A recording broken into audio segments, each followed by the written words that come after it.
Hello, darlings. It's Comrade Peace Bang on Saturday, November 19th, 2016. What a time. So I'm just making you this little video. Do you hear the people singing a song of angry men? I'm wearing my little hipster hat because I'm very tired. I did a funeral today, got two services tomorrow, and I was in New York City, the greatest city in the world, for Tuesday, Wednesday, and Thursday, and I saw Hamilton. The night before, Mike Pence saw Hamilton. He was sitting in my section. He might have been sitting in my seat that I sat in. So, you have, I'm sure, followed the fracas on in the news about the cast of Hamilton coming out and giving a very beautiful statement, like, "Dear Mr. Vice President-elect, we have some things that we'd like you to keep in mind. We represent the diverse America, blah, blah, blah." And of course, like, Lin-Manuel Miranda and other Hamilton folk wrote the statement. So of course it's beautiful and gracious as hell. And they're not responsible for the audience booing Mike Pence. So, but here's the thing I want to say to you, and it really, really connects with all the work I've been doing for the past 10 years about shifting clergy archetypes in the 21st century. This is no time for polite manners. For people to be booing Mike Pence is completely appropriate. It's very American and patriotic. And the theater is a place where artists do their work. And the theater is an historic place for resistance to regimes like the Trump-Pence regime that is coming in. So when you have parishioners or people that you know who are like, "Oh, that's classy," remind them that we're not worried about being classy at this time in history. We're worried about protecting the vulnerable. We're worried about fascism. We're worried about people with actual legislative records of persecution of LGBTQ people, of women. So everybody can just put away their whole, like, it's the theater, he's just out for a night with his family. And you as clergy help make that clear to people, that there is a time when manners are not nearly as important as resistance. Okay, so I just want to strengthen you for that message, and to just be very self-differentiated. And in all of that, and including the message, "Oh, I feel like we're talking about politics in church too much." Read the Bible. And just be steady, just be steady and be loving. And again, do not have your energy wasted by people who need so much caregiving about their feelings that they're stealing energy from organizing and the ability that you have to guide people who are concerned into faithful action.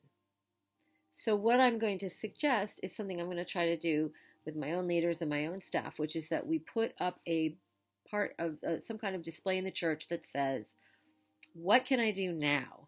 And that guides people to, like, read this, listen to this, and that we keep it updated. Attend this workshop, attend this protest. Read this, keep up with this website. There's just a lot of good information that's still being shared, and that is so far still legal to share. But there is already restricted access. Trump is already restricting access for journalists, and so there's just going to be a lot more civil liberties abrogated. I just used that word. I'm not even sure if I used it correctly, but you know what I mean. I am not wearing lipstick. My makeup's worn off. I don't care. Not right now. But we will talk about Hillary Clinton's appearance the day, or when she made her first public appearance after the election, because I think that she made an incredible strategic decision there. Listen, Hillary Clinton can afford all kinds of coiffure and her makeup artists when she's not a candidate for president of the United States. So that wasn't the issue. The issue was that she made a strategic decision to go before the American people, not coiffed and in candidate um, image. She had lank hair. She had much less makeup on. It was much less artfully applied, whatever she was wearing, and maybe none. Very interesting. I thought very moving. She knew what she was doing. So I will be analyzing that for you, because there may be times that that's appropriate. Not for you and me, because we have a very different relationship to power than she does. Anyway, lots of really fascinating stuff going on there. So that's a little preview. We will be talking about power building. We will be talking about how you keep yourself strengthened, clear, how you can work with your leaders, how you can calmly and with great love help people understand that, if they haven't already understood, that the church is a place that responds with truth, speaks truth to power. This is going to be a hell of a time. You need all of your resources around you, and I hope to be one of them. Okay? So good luck tomorrow. I mean, a lot of us are doing Thanksgiving sort of themed services, and again, I'll be working on those resources. And if you have some way to share how to do that, please contribute them in the comments. Okay. But I got to see Hamilton. I cannot articulate the genius of that show and how much it moved me. And I'm a huge Hamilton fanatic. So my expectations were already impossible, but it exceeded them. So, okay. Anyway, love, love, love, love, and courage. Mwah. Go be beautiful.